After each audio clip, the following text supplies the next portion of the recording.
ఈ వీడియోలో రీసెంట్గా ఫ్రీ సైట్స్లోకి అయితే 3 తెలుగు డబ్బింగ్ సినిమాలు అయితే రిలీజ్ అవ్వడం జరిగింది. 3 కూడా లేటెస్ట్ మూవీస్ అయితే కాదు. ఒకటేమో ది హైవ్ 2008 మూవీ, ఇంకోటేమో బ్యాట్స్ హ్యూమన్ హార్వెస్ట్ అది కూడా 2007 మూవీ, ఇంకోటి ఇన్సిడియస్ చాప్టర్ 3 అదేమో 2015 మూవీ భయ్య. ఇక ఈ 3 మూవీస్ ఎలా ఉన్నాయి ఏంటని చెప్పేసి ఈ వీడియోలో అయితే మాట్లాడేసుకుందాం. ఫస్ట్ వన్ వచ్చేసి Insidious chapter 3. First things first, Insidious chapter 3 అంటే దీనికి ముందు ఇంకా 2 చాప్టర్లు ఉన్నాయనే కదా అర్థం. చాప్టర్ 1 ఉంటుంది, చాప్టర్ 2 కూడా ఉంటుంది. మరి అవి చూడాలంటే అలా ఏం లేదు భయ్య. చాప్టర్ 3 చూసినా మీకు అర్థమైపోద్ది. ఎందుకంటే ఈ చాప్టర్ 3 అన్నది ఈ ముందు వచ్చిన 2 సినిమాలకి ప్రేక్వల్ అనమాట. స్టోరీ ప్లాట్ వచ్చేసి ఒక యంగ్ గర్ల్ అయితే ఉంటుంది, టీనేజ్ గర్ల్. తన లైఫ్ లో కొన్ని సూపర్ న్యాచురల్ ఈవెంట్స్ అయితే జరుగుతూ ఉంటాయి అండ్ తనని కొన్ని డేంజరస్ ఈవెంట్స్ అయితే టార్గెట్ చేస్తాయి అనమాట. మరి తను ఎలా తప్పించుకుంది, తన లైఫ్ లో ఏం జరిగింది, అసలు ఆ సూపర్ న్యాచురల్ ఈవెంట్స్ ఏంటి, వీటి చుట్టూ నడిచే స్టోరీ ఇన్సిడియస్ చాప్టర్ 3. యాక్చువల్లీ నాకు ఇన్సిడియస్ చాప్టర్స్ అన్నవి మొత్తం టోటల్ 5 చాప్టర్స్ ఉంటాయి. నాకు ఓన్లీ ఫస్ట్ చాప్టర్ మాత్రమే వర్కౌట్ అయింది భయ్య. దాని తర్వాత వచ్చిన ప్రతి చాప్టర్ కూడా అంతగా వర్కౌట్ అవ్వలేదు. అందులో ది వరస్ట్ ఏమన్నా ఉందంటే ఈ చాప్టర్ 3 అనే చెప్తా. అంటే ప్రేక్వల్ అని అయితే మెన్షన్ చేశారు. నేనైతే ప్రేక్వల్ అనగానే ఓకే సూపర్ గా ఉంటుందేమో అని చెప్పి నేను ఎప్పుడో చూసేసా. ఇప్పుడు చూడటం కాదు, ఇప్పుడు తెలుగు డబ్బింగ్ వచ్చింది కాబట్టి చెప్తున్నా. నేను ఎప్పుడో చూసాను ఈ మూవీ అన్నది. ప్రేక్వల్ కదా, సరే చూద్దాము అసలు ఏం ప్లాట్ తీసుకొస్తారు ఏంటని చెప్పేసి చూసా. నాకు అసలు వర్కౌట్ అవ్వలేదు. అక్కడక్కడ ఫ్యూ జంప్ స్కేర్ సీన్స్ ఉంటాయి, లిటిల్ బిట్ ఆఫ్ హారర్ అయితే ఉంటుంది. బట్ ఏది కూడా అంతగా వర్కౌట్ అవుతుంది. చాలా మూవీస్ లో చూసామన్న ఫీల్ వస్తుంది.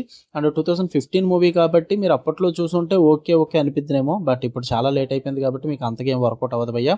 అయినా సరే చూద్దాం అనుకుంటే చూడండి, బట్ నాట్ వర్త్ ఇట్ అని చెప్తా. ఇంకా నెక్స్ట్ వన్ వచ్చేసి ది హైవ్. దీని మూవీ డ్యూరేషన్ అయితే జస్ట్ 1 hour 30 minutes అయితే ఉంటుంది.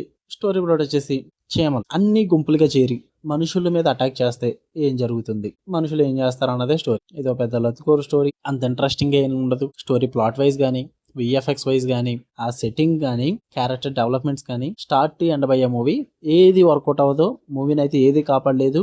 ఫస్ట్ ఒక్క 2 నిమిషాలు చిన్న బ్లాక్ చూపిస్తారు, అదొకటి కొంచెం వెరైటీగా అనిపిస్తుంది. సరే చూద్దాంలే అన్న ఫీల్ అయితే వస్తుంది, కానీ అలా ప్రొసీడింగ్స్ వెళ్ళి కొద్ది కూడా చిరాకు వస్తుంది భయ్య. అండ్ మెయిన్ ఆ విఎఫ్ఎక్స్ 2008 మూవీ కాబట్టి అసలు ఈ చేమలేనా అన్న ఫీల్ అయితే వస్తుంది. ఆ విఎఫ్ఎక్స్ అంత వరస్ట్గా అయితే ఉంటుంది అనమాట.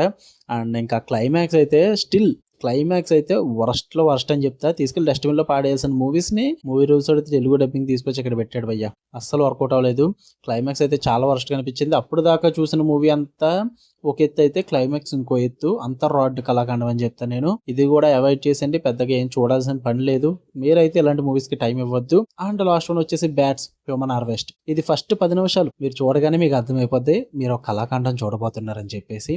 ఇది కూడా 1 hour 30 minutes డ్యూరేషన్ అయితే ఉంటుంది. స్టోరీ ప్లాట్ వచ్చేసి కొంతమంది మిలిటరీ ఏజెంట్స్ ఒక సైంటిస్ట్ కోసం అయితే ఒక అడవిలోకి అయితే వెళ్తారు.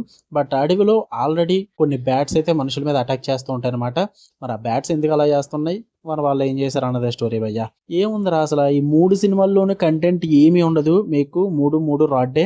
ఇది కూడా అంతే. ఈ బ్యాట్స్ హ్యూమన్ హార్వెస్ట్ కూడా సేమ్ భయ్య. వస్తుంటాయి బ్యాట్స్, చంపేస్తుంటాయి, వెళ్ళిపోతుంటాయి, మధ్యలో డ్రామా సేమ్ రిపీటెడ్. ఒక కట్టు ఒక సీను ఇలాగే ఉంటుంది. పెద్ద ఇంట్రెస్టింగ్ ఎలిమెంట్స్ కానీ, సూపర్ థ్రిల్లింగ్ ఎలిమెంట్స్ కానీ ఏది ఉండదు. స్టోరీ ప్లాట్ వైజ్ కానీ, క్యారెక్టర్స్ వైజ్ కానీ. అంటే బ్యాట్స్ అయ్యో అటాక్ చేసేస్తే ఏదో చూసేద్దామని అయితే అనుకుంటారు, అంతకేం వర్కౌట్ అయ్యదు భయ్య. చిరాకు వస్తుంది. ఇది కూడా మీరు మూవీ పక్కన పెట్టండి. వచ్చిన 3 మూవీస్ కూడా ఏది అంత సూపర్ మూవీస్ అయితే కాదు, ఏది వర్కౌట్ అయ్యే మూవీస్ కూడా కాదు. మీరు వాటికి టైం ఇవ్వడం అయితే వేస్ట్ అని చెప్తాను నేను. 3 తీసుకెళ్లి డస్ట్బిన్ లో పడేయాలి. మూవీ రూల్స్ లోకి వచ్చినాయి అనుకోకుండా మీరు చూసేద్ది అలా అని చెప్పేసి లీవ్ ఇట్.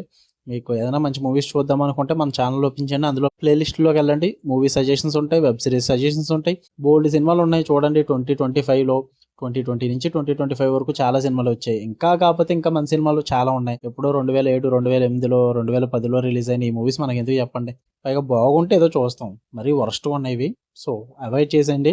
అండ్ మీకోసం 3 సినిమాలు చూసి ఒకే వీడియోలో రివ్యూ పెట్టాను భయ్య. మీ టైం వేస్ట్ అవ్వకూడదు, నా టైం వేస్ట్ అవ్వకూడదు కాబట్టి ఇదే 3 సినిమాలని 3 వీడియోస్ కింద పెట్టచ్చు. టైం వేస్ట్ ప్రాసెస్ అంతా కూడా. మీరు కనుక మా కష్టానికి కొంచెం వాల్యూ ఇచ్చినట్లయితే ఒక లైక్ చేసుకుని, కామెంట్ చేసి, వీడియోస్ అలా షేర్ చేస్తే మాకు చాలా పుష్ అవుతుంది. ఇంకా మరింత ఉత్సాహంతో వీడియోస్ పెడుతూ ఉంటాను నేను. ఓకే, మీకు కనుక వీడియో నచ్చితే లైక్ చేసి కామెంట్ చేయండి. ఛానల్ ఖచ్చితంగా సబ్స్క్రైబ్ చేసుకోండి. బెల్ ఐకాన్ ఆన్లో పెట్టుకోండి. ఆల్ నోటిఫికేషన్స్ అనే ఆప్షన్ క్లిక్ చేసి పెట్టుకోండి. అప్పుడే నేను పెట్టే డైలీ కంటెంట్ అయితే మీరు మిస్ అవ్వకుండా ఉంటారు. Okay, love you all, bye.